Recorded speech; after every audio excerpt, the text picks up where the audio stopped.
My name is Sarah Godinez. I am a graduate nursing student at West Texas A&M University. Today I will be doing a comprehensive head-to-toe assessment on a 54-year-old male who comes in for a physical.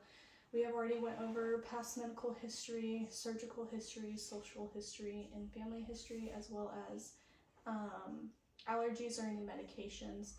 I have already completed my hand hygiene, and we have tested his cranial nerve, number 2, the optic nerve, and his visual acuity with the Snellen eye chart, and his visual acuity is 20/20 bilaterally. Now I will do a room view.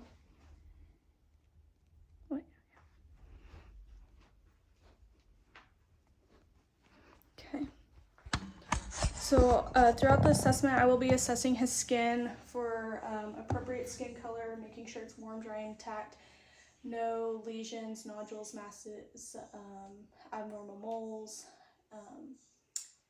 And so I will start with inspecting and palpating the skull, again looking for any masses or lesions, as well as ensuring that his skull is intact and there's no bony prominences. Okay, and then so now I will assess cranial nerve, number 5, the trigeminal nerve. If you could close your eyes and tell me if the sensation you're feeling is dull or sharp. Sharp. Dull. Sharp. Dull. Okay, perfect. Now I will palpate his frontal sinuses and his maxillary sinuses, just checking for any tenderness. And I'm going to assess his face, making sure that his ears and his eyes are symmetric, and his nose and his mouth are in midline. And so I will now use my pen light to test pupillary response. So if you could look at the wall behind me, please. Making sure that his pupil constriction is direct and consensual, and it's direct and consensual on both sides. Now if you could follow my pen light, we're going to test cranial nerves 3, 4, and 6, the olfactory,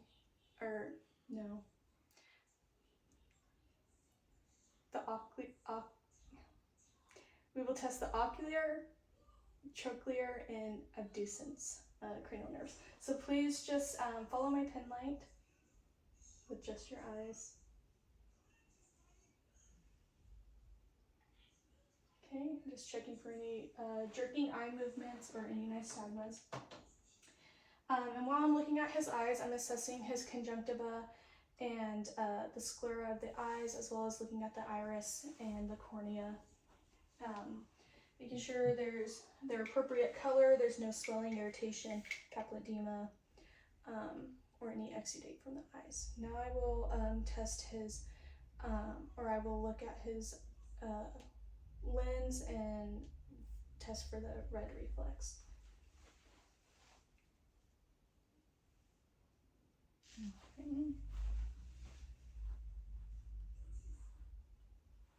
Okay, everything looks good.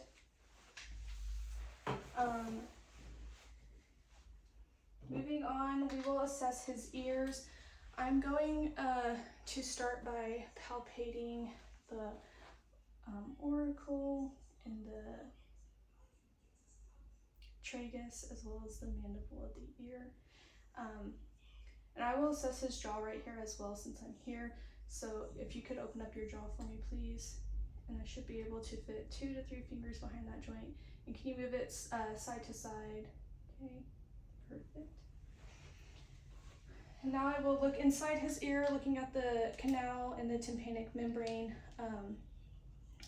checking for any redness or bulging that could be a sign of infection. So I'll start by pulling the pinnae up and back. We'll look, and his ears are clear.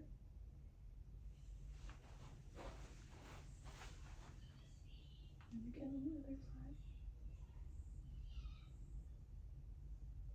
Okay. And now I will assess cranial nerve number 7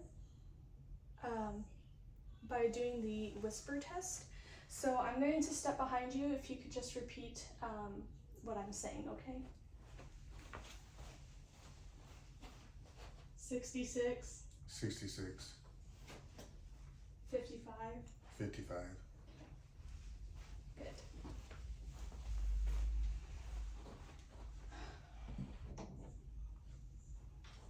Okay, and now I will assess the inferior and anterior surfaces of his nares. Just looking for any nasal polyps, making sure the mucosa in the nose is pink and moist, and that the nares are patent. Okay. Okay. And then now we will assess his mouth. I'm going to start by looking at his lips, looking for color, making sure they're not cyanotic, any cracking or ulcerations on his lips. Everything appears to be normal. If you could open up your mouth for me. Okay, and stick out your tongue and say, Okay, tongue is in midline and the uvula is in midline, and we were just testing cranial nerve number 10. I was also assessing his mouth for any ulcerations, making sure that it is pink and moist, and assessing the gingiva for any irritation, redness, making sure that his teeth are all intact, there's no abnormal placement of teeth, and the teeth are not discolored. Now I will assess cranial nerve number 1 with sense of smell. So if you could, please close your eyes and tell me what you smell. Alcohol. Again. Alcohol. Perfect. Now I will assess his temporal pulses, making sure that they are 2+ bilaterally. Okay, and then I will assess his carotid pulses 1 at a time.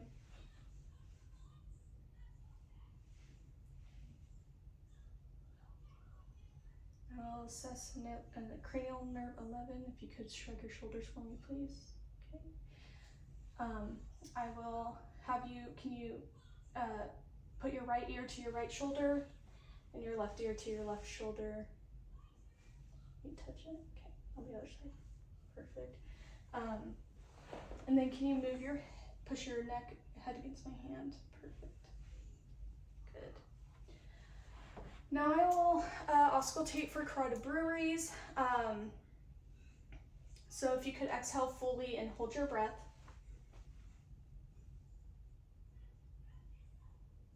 And again.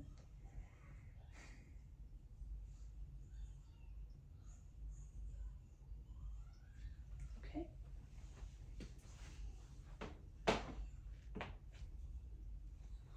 I'm going to palpate his lymph nodes now. So we'll do his preauricle lymph nodes, postauricle lymph nodes, submandibular, submental, carotid or cervical, and supraclavicular, as well as axillary. Okay. Just checking for any enlarged nodule or lymph nodes, any tenderness. And now I will assess your gag reflex, another cranial nerve. So if you could open up your mouth. Okay, gag reflex is intact. Can you smile for me? And can you puff out your cheeks? Perfect. Okay. So now I will start with the anterior surface of the chest. I'm assessing his skin again for any skin discoloration, moles, any masses, checking for equal chest rise and fall, use of accessory muscles or muscle retraction, or difficulty or labored breathing. Now I'm going to percuss the lung fields for resonance, dullness, or hyperresonance. So dullness indicates fluid in the lungs, and hyperresonance indicates overexpansion, such as COPD. Okay. Now I will listen to his lungs. It's just some nice deep breaths for me.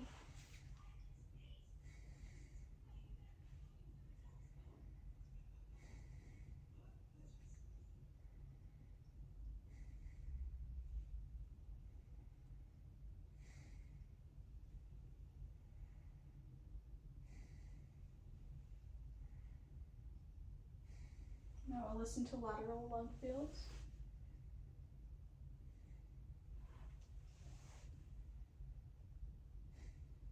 Okay. Now I'm going to palpate the point of maximal intensity of the heart. So if you could please exhale fully and hold your breath. Okay. If you can lean forward slightly to bring the apex of your heart forward, I am going to listen to the aortic valve at the right second intercostal space, the pulmonic valve at the left second intercostal space, Erb's point at the third intercostal space on the left side, the mitral valve at the fourth intercostal space, and the tricuspid at the fifth intercostal space in the midclavicular line.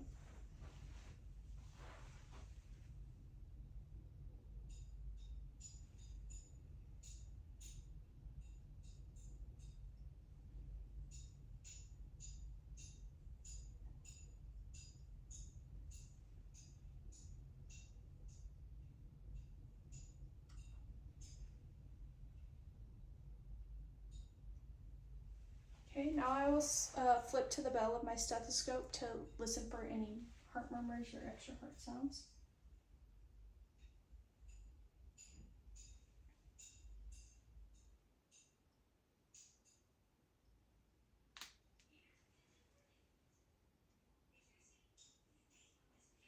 Okay.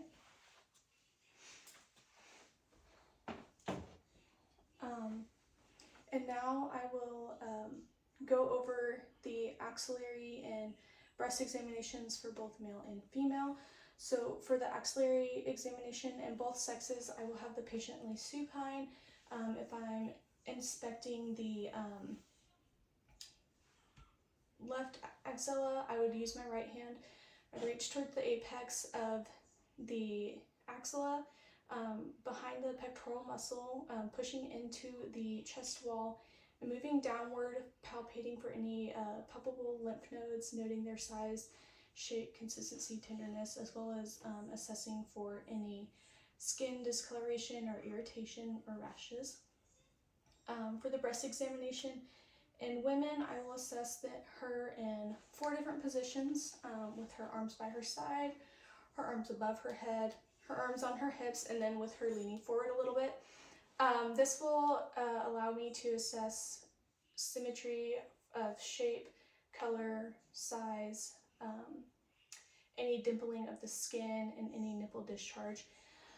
I will then have her lay supine, and I will assess in a vertical strip pattern, palpating at light, medium, and then deep palpations of small concentric circles all the way from the clavicle to the breast line, and then from the mid-sternal border to the posterior axillary line.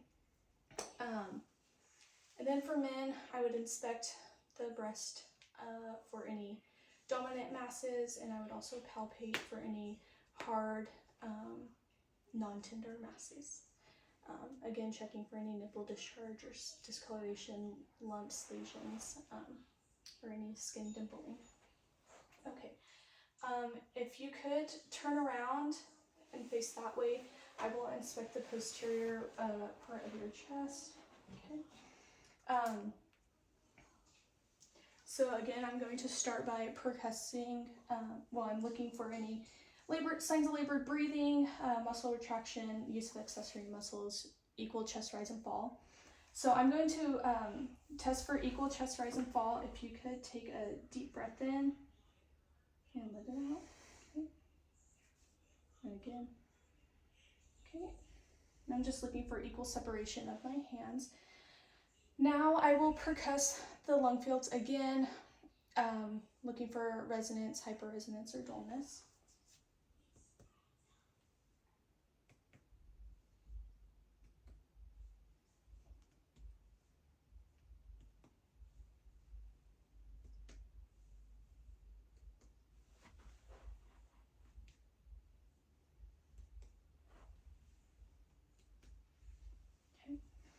now I will listen to his lungs, looking for any adventitious breath sounds, such as bronchi, wheezing, or crackles. Some deep breaths for me, please.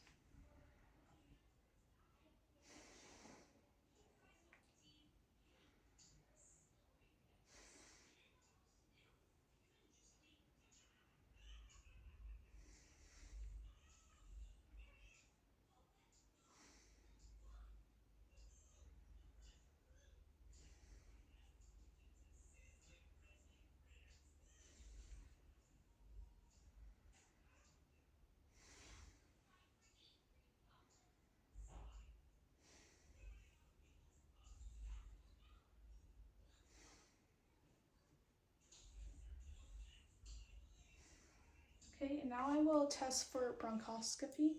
So every time that you feel my hands on your, or my stethoscope on your back, can you say 99? 99, 99, 99, 99, 99, 99. Okay, now say E. E, E, E, E. Okay. Now I will do tactile firmitus. So each time that you feel my hands on your back, can you say 99? 99, 99, 99, 99. Now I will test for costovertebral angle tenderness. Any tenderness? No. Okay. You can go ahead and sit back down.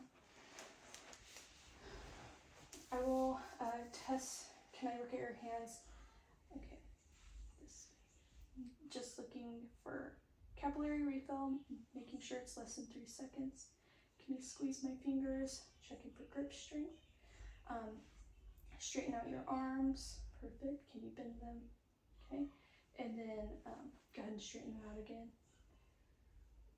Here. Let me. Okay. Now pull your hands against one. Okay. Just testing range of motion and strength. And then we'll do your shoulders. So can you bring your arms out? And then can you bring them over your head for external rotation and internal rotation behind your back? Perfect. And again, assessing his arms, the skin on his arms for any lesions, masses, skin discoloration. I will go ahead and have you lay back on the pillows for me, sir. And can you scoot down a little bit? Sorry. Now I will look at his, or assess his jugular venous pressure. So I'm going to look for the point of internal jugular, the highest point of internal jugular intensity. So if you could turn your head that way, thank you. I will place my ruler on the sternal angle and then use a flat piece of paper to measure straight across. And so I identify that. Okay, we're at 4 centimeters. Now I will assess his abdomen, looking for any bruising, scars, any noticeable masses or hernias. And then I am going to auscultate his abdomen in all 4 quadrants, listening for vowel sounds.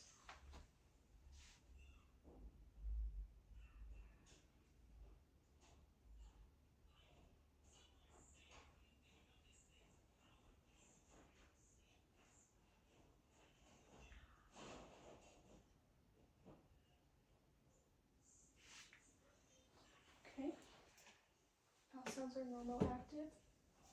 I am going to now percuss the abdomen for tympany and dullness of abdominal organs.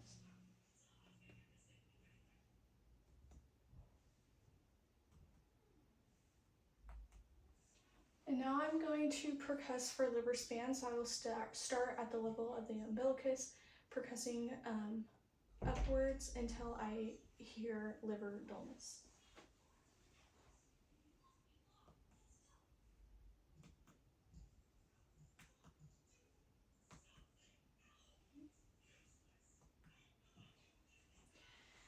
Now I will percuss inferiorly from the midclavicular line at the nipple until I reach liver dullness.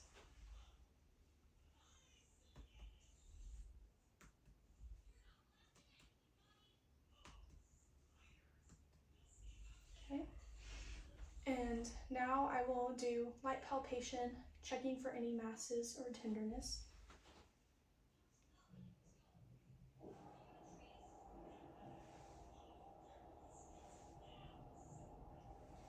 Okay, now I will do deep palpation. I will start by palpating the liver. So if you could take a deep breath in for me. Okay, breathe out. Noting the liver edge, it is smooth with regular border. Now I will try and palpate the spleen and the kidneys. So I will place my left hand underneath the patient's back. Go ahead and take a deep breath in. Now the kidneys along this side. Okay. Since I'm here, I'm going to auscultate the aortic and femoral arteries for any bruits.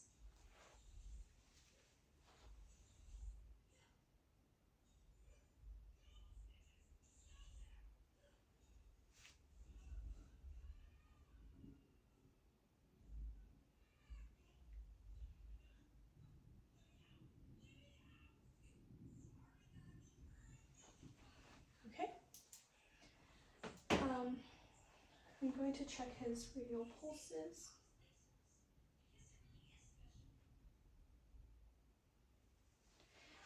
And now I will check dorsalis pedis pulses, posterior tibialis, and popliteal.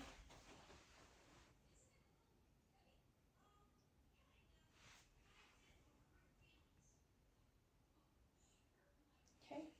Now I will check range of motion of the ankles. So we will lift your leg. Can you point your toes towards you and towards the wall? Good. And we'll do the same with this, towards you and towards the wall. Perfect. Can you push your feet down against my hands and pull up? Perfect. I'm also assessing his legs for any skin discoloration, characteristics, any shiny skin, hair distribution, any lumps, lesions, ulcerations. Now we will do range of motion of the hips. So I'm going to raise your leg. And we will do flexion of the hip. Sorry. Flexion of the hip. Extension. Abduction and adduction. Now we will do internal rotation and external rotation. Perfect. We will do the same with your other leg.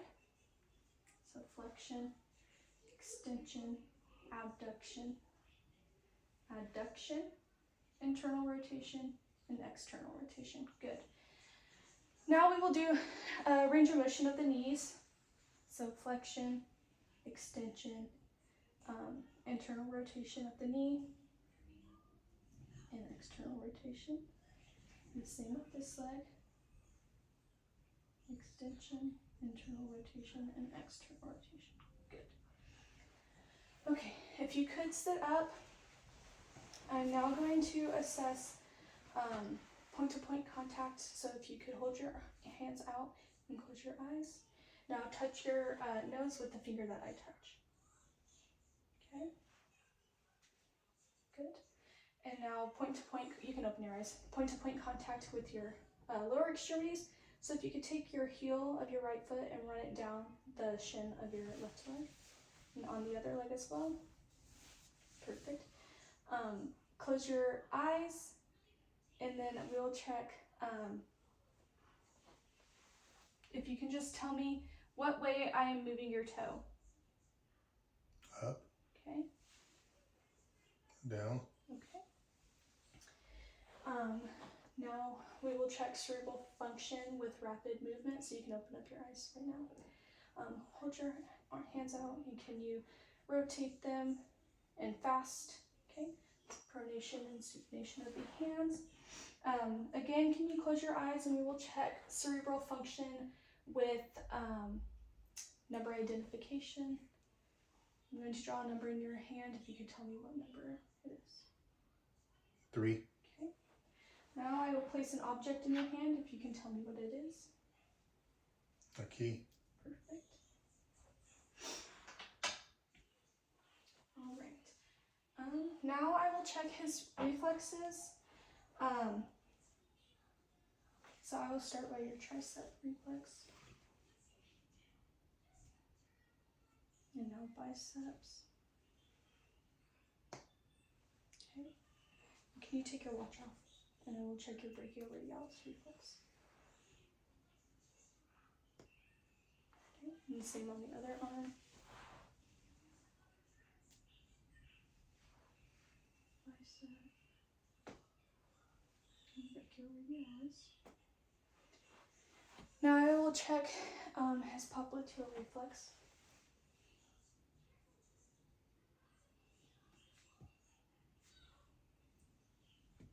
Okay. And now his Achilles.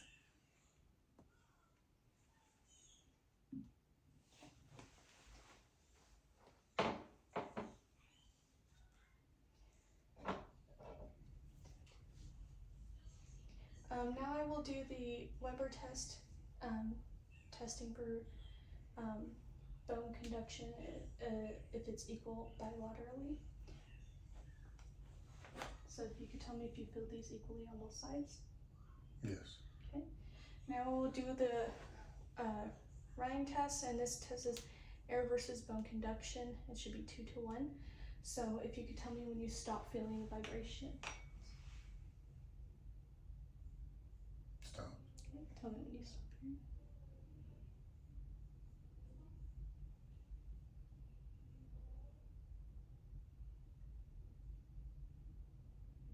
Stopped. Okay. And we'll do the same on the other side.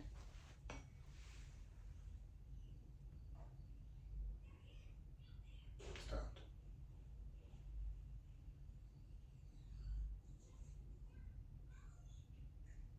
Stopped. Okay. Now I will go over, for a male genital exam, I will have them lay on their left lateral recumbent side, starting by assessing the sacrococcygeal and perineal area for any lesions, lumps, or skin discoloration. Then I will start by doing the digital rectal exam. I will place my lubricated finger on the rectum and I will tell the patient that I'm about to insert my finger for a rectal exam. But I will assess and palpate the anal canal and the anal sphincter, assessing its tone. Then I will insert my finger, assessing as much as possible and rotating in a clockwise motion, assessing for any tenderness or masses. For the prostate exam, I will rotate my finger counterclockwise to palpate the prostate gland, identifying the lateral lobes in the medium sulcus, noting the prostate's size, shape, mobility, consistency, and noting if there's any tenderness or nodules. For the examination of the penis and or scrotal contents, I will check for hernias. I will assess the skin of the penis, foreskin, and the glands, assessing for any ulcers, scars, nodules, or any inflammation. Then I will palpate the shaft of the penis for any tenderness or abnormalities. Then assessing the scrotum, looking at the size and the skin, both anterior and posterior surfaces, noting for any lesions, scars, swelling, or lumps. Then I will palpate each testy individually, the epididymis and the spermatic cord, noting the size, shape, and symmetry, or any tenderness or any masses. And for a vaginal exam on a female, I will start by making sure that the patient's bladder is fully empty. and I will have chosen the appropriate size speculum for this examination. I will start by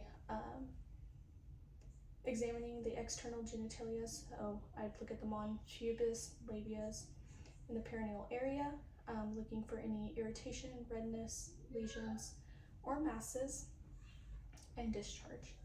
I will then tell the patient I'm about to insert the speculum.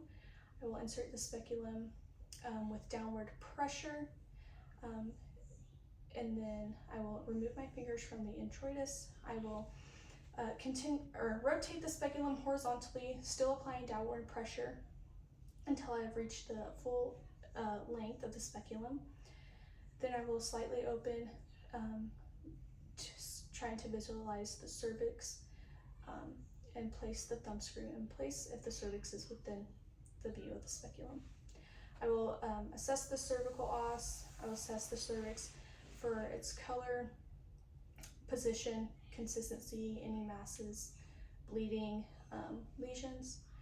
For obtaining a pap smear, you can use a cervical scraper, a cervical broom, or an endocervical brush.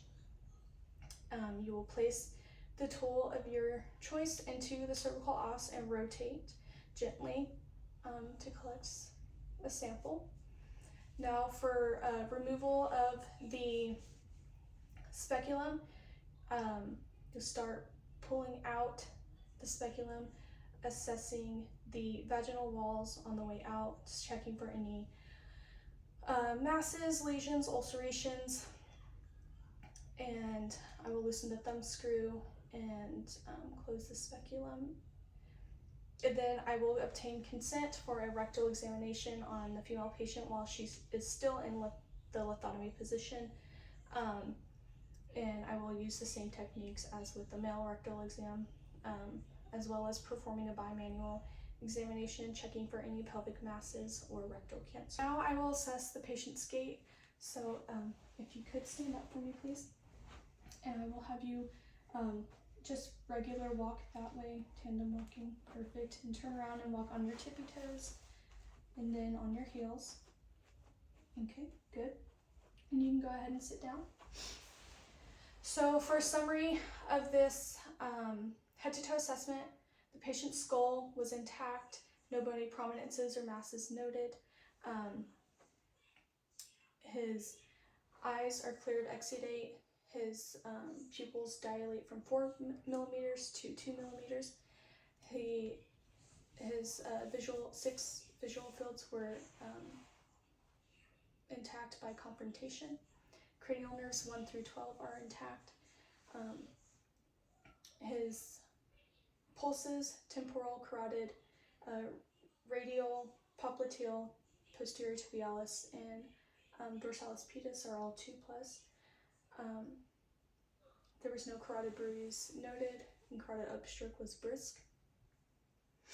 His ears are clear. His tympanic membrane is pearly gray, and a good cone light is noted at 5 on the right ear and 7 on the left ear. His hearing acuity was good to whispered voice. His nose was patent, pink, no polyps or exudate noted. All of his teeth are intact without skin discoloration. His tongue and his uvula are in midline, and his pharynx is pink without exudate. His oral mucosa is pink. His lymph nodes were, so his cervical and axillary lymph nodes were not palpable. His Ryan test was good with air conduction greater than bone conduction, and his Weber test was good. He has good grip strength in his hands. His reflexes, triceps, biceps, brachioradialis, popliteal, and Achilles were all 2+. His strength and range of motion were normal with a strength of 5+. Range of motion in the hips, knees, and shoulders and neck were noted. He His lungs were resonant upon percussion, and lung sounds were clear in all fields. No CVA tenderness reported. JVP was at 4 centimeters above the sternal angle. S1 and S2 were noted with no extra heart sounds or murmurs. Point of maximal intensity was noted and discrete. His bowel sounds were normal active in all 4 quadrants with no masses upon palpation. No bruise in his aorta or femoral arteries. His liver span was 7 centimeters at the midclavicular line. His spleen and kidneys were not palpable. His fingers showed no signs of cyanosis such as clubbing, or in his capillary refill was less than 3 seconds. His skin is warm, dry, and intact. There is no skin discoloration. Point-to-point identification was intact, and cerebral function was intact with rapid movement and number identification as well as object identification. And there was no CVA tenderness noted. Lungs were resonant upon percussion. And that concludes my head-to-toe assessment. Thank you.